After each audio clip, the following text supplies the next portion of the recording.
Hello again, and welcome to Reading with Miss Tolliver. Today I will be reading another book to you, and this book is entitled Penny Penguin. This book was written by Dave and David Sargent Jr., and it was illustrated by Jane Lenior. Chapter 1. Bridge washed out. Clickety-clack, clickety-clack. Amid a heavy downpour of rain, the little circus train rolled through the beautiful woodlands of Arkansas. Occasionally, the engineer tooted the whistle to warn the local residents of the train's presence on the rails. Young Penny Penguin was relaxed and enjoying the journey between towns. It's fun to be with all the children during their circus performances, she thought, but it's nice to rest in the quiet of my cage while we travel. Suddenly, the brakes on the engine squealed. The train stopped with such force that Penny's cage skidded across the car.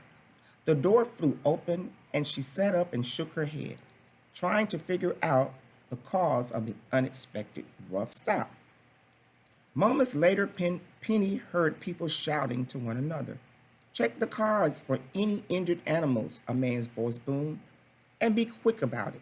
A few minutes later, the sliding door on Penny's train car rolled open. She blinked her eyes against the sudden exposure to the cold wind and train. When that bridge began washed out, a man declared, "We are going to be here for several hours. Is there any damage in this car?" Another asked. "No," the first man replied.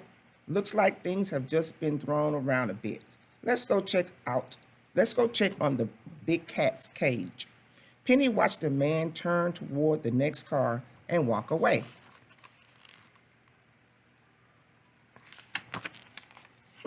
She muttered. "I think I will take this opportunity to see a little bit of this country." The stately bird waddled to the door and jumped down onto the muddy ground. Her white and black scale-like body glistened with each droplet of rain as she moved from the train. Her wings were extended outward, and her eyes were twinkling with excitement. "I will return before the train is ready to leave," she vowed as she slid down the embankment of the railway. "My circus people will not even know I'm gone." She chuckled.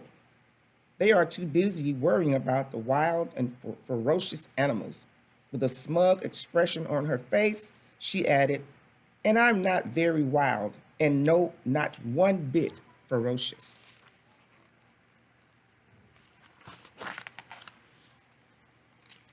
On flipper-like feet, the little penguin trudged northward across the soggy terrain. After traveling for a short while, she sat down near a log to rest. Within mere seconds, the clean scent of the forest was polluted by a pungent odor so strong that Penny began to cough and wheeze. Chapter 2. Penny meets Sammy.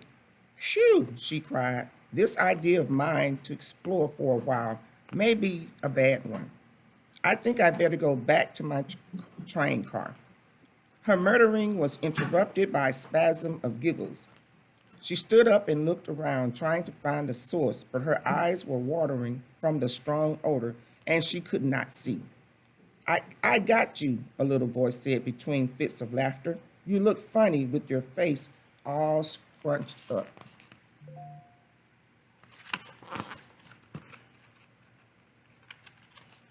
Penny Penguin wiped the skunk oil from her eyes before observing the culprit on the other end of the log. The little skunk was laughing so hard that he was holding his stomach with one paw and wiping tears from his face with the other. "That," Penny proclaimed in a loud voice, "is not funny. You are a mean stinker." Suddenly, a cotton-tailed rabbit ran across the clearing toward them. Penny watched the little skunk turn his tail toward the furry creature, and immediately a second blast of pungent odor filled the air, and the little rabbit squealed and veered off into the dense underbrush. Now the skunk was laughing so hard that he was holding his tummy with both paws. Being mean is not funny," Penny said with a harsh voice. The little skunk trotted up the log toward her, and she started to back away. "Don't worry," Sammy said. I won't squirt you again.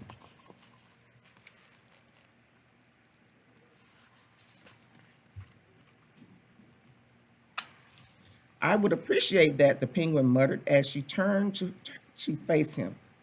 What is your name? I'm Sammy Skunk, he replied, and I don't mean to hurt anybody. I'm just having fun. Well, Sammy, your targets are certainly not having any fun. Penny explained, kindness is true fun. When you treat others nice, it puts a smile on your face and warms your heart. Be kind to others. This will be rewarded with respect. The little skunk giggled. Oh, I get respect, Miss Penguin. Everyone walks the long way around me. My name is Penny Penguin, young fellow, and the residents of these woods are not being respectful, she said. They are just trying to avoid being stunk to death. The little skunk sat down and looked at Penny without speaking. What are you thinking? She asked. You don't think I have any friends, Sammy said quietly. Do you want to meet some of them? Then the penguin patted him on the head with one flipper. What would be nice, she muttered. I would consider it an honor to meet your friends.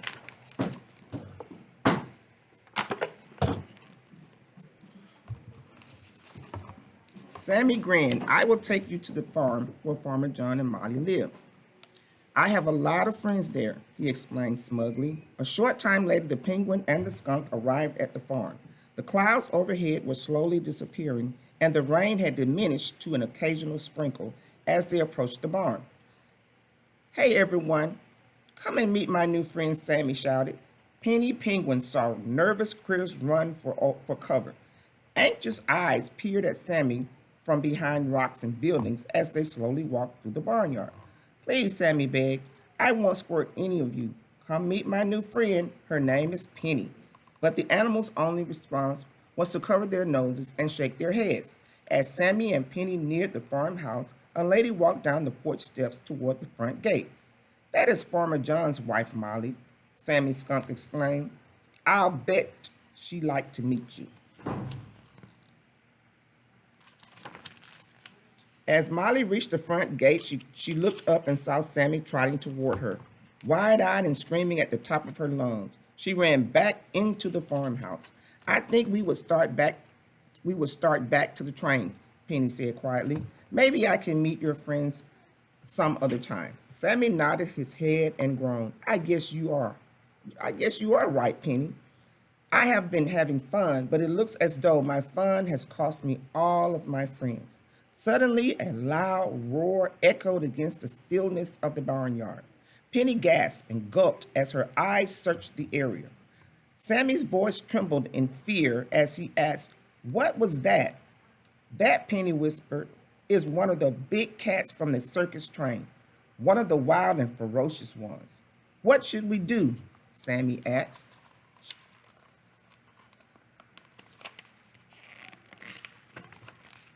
Penny looked at her newfound stinker friend and replied quietly, We must get him back to the train before someone gets hurt. Listen closely. I have a plan. Chapter 3. Penny Penguin felt very small and defenseless as she stood in the middle of the barnyard, but she stood her ground as the big cat slowly walked toward her. She gulped, blinked, and took a deep breath before speaking in a loud voice. You must go back to the train, big cat. If you stay here, you will lose your eyesight, and you will develop a very bad odor. Go back, she demanded, now, before it's too late. The snarling chuckle from the cat sent waves of fear into every onlooker who was watching the showdown from a distance. Okay, Penny shouted. Don't say I didn't warn you, big cat. She glanced behind and whispered, Now, Sammy, put that tail of yours in reverse and get him. Sammy's teeth were chattering as he slipped around Penny's penguin to challenge the big cat. These are my friends, he said in a meek voice, and I am not going to let you hurt them. The big cat smiled and licked his lips, but Penny and Sammy did not move back from the cat. In fact, Sammy turned his business and toward his business end toward the big bully, waiting for him to get a bit closer. As seconds ticked by, various animals shifted their positions for a closer look at the tense situation. The big cat walked ever nearer, and the little skunk with his chattering teeth. Penny mentioned to Sammy that the time was almost perfect. Sammy wriggled his posterior, checking his aim for the face of the cat. Penny motioned for him to hold his fire for a little longer. Sammy's teeth were chattering so loud that the tense audience of animals could hear it. Roar! The big cat screamed as he crept nearer to young Sammy. Roar! Help, Sammy Skunk squeaked. Now, Sammy, now! Penny shouted. Fire one! Sammy gathered up all of the skunk oil and power that he could muster. As the blast of pungent odor billowed above the head of the cat, the other animals moved closer to Penny and Sammy. Fire two, Sammy Penny bawled, a little lower this time. Young Sammy gritched his teeth, wriggled his posterior, and again blasted the area with skunk oil. Meow, the big cat sputtered. I warn you, big cat, Penny scolded. Now go back to the train and behave yourself. The big cat wiped his face in the dirt, frantically trying to get rid of some of the oil.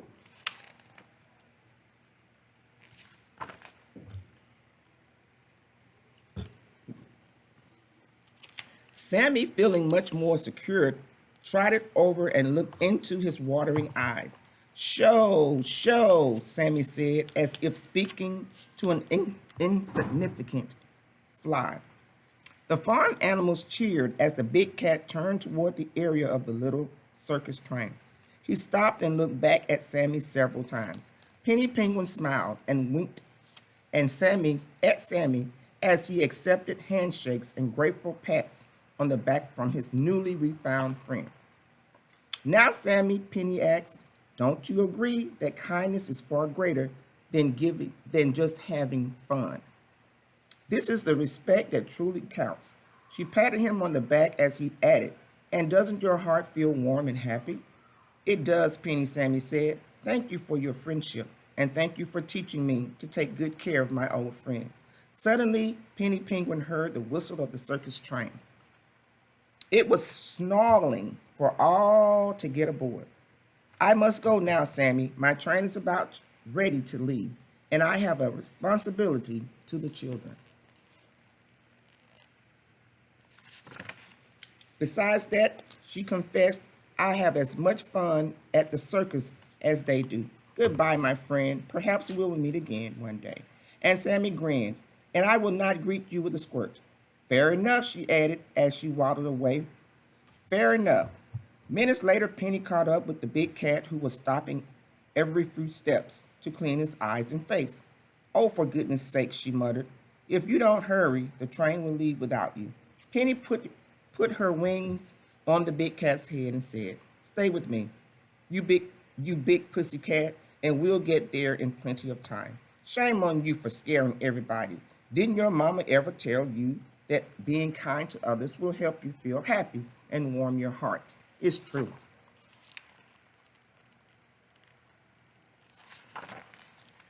Just take a look at me, she thought. Later that evening, as she snuggled down into her comfortable cage, I am one happy penguin, and being kind to others has made me that way. I sure hope that little Sammy Skunk is enjoying his new role of hero. I feel that he will like making friends instead of just having fun, won't he? Chapter 4, Penguin Facts. Aquatic birds that live in the southern hemisphere have the name penguin.